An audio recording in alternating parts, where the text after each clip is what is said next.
Miss হবে না আপনার পছন্দের টিভি শো। দেখুন জি5 অ্যাপে একদম ফ্রি। আমি বিশ্বাস করতে পারছি না মা, তোমরা এসেছো। আমি সত্যি ভাবতে পারিনি মা। আজকে আমার মেয়ে শান, আসবো না?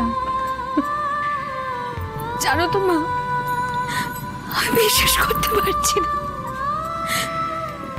আমি এখনো বিশ্বাস করতে পারছি না যে তোমরা এসেছো।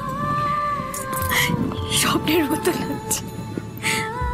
আমি ভেবেছিলাম আমাদের সন্তান তোমার আশীর্বাদ ছাড়া এই পৃথিবীতে আসবে।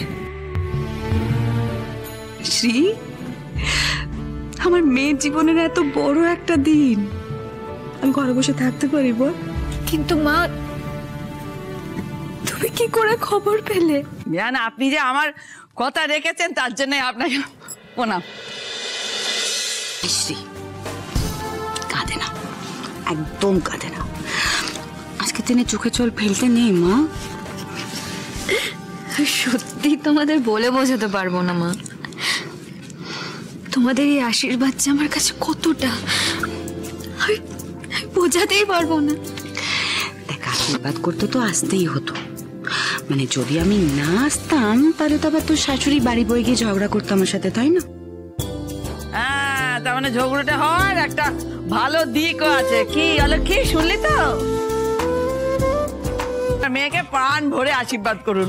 এরপরে তো দুজনে মিলে আমাদের নাতিকে মানুষ করব, বড় করব। আমার আপত্তি আছে, এক সেকেন্ড। নাতি কেন, নাতনি নয় কেন? ছেলে মেয়ে যাই হোক, তার মনটা যেন আমার মা লক্ষ্মীর মতোই হয়। আপনি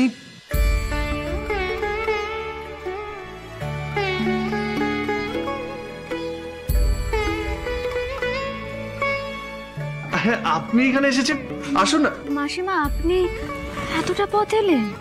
তোমার গর্ভে সন্তান এসছে মা, আমি আশীর্বাদ করতে আসবো না? আসুন না, বসুন বসুন বসুন। আজ আমি আমার আরেক সন্তানকে তোমার হাতে তুলে দেব মা। এই আমার বাড়ির দলিল, তোমার হাতে তুলে দিলাম। আমার মতো অসহায় মায়েদের ঠিকানা করে দিও তোমরা, তাদের আশ্রয় দিও। কিন্তু কিন্তু আপনি কোথায় থাকবেন? আমি ওখানেই থাকবো।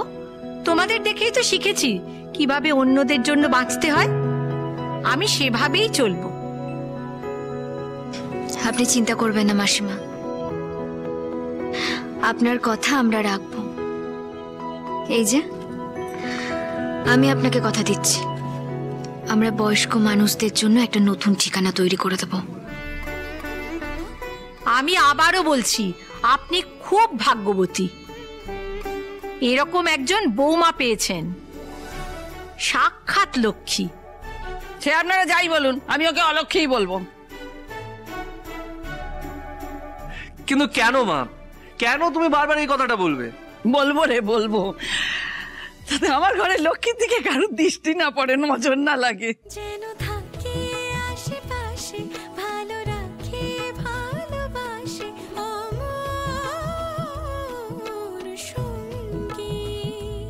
জি5 ডাউনলোড করুন আর সব এপিসোড দেখুন একদম ফ্রি।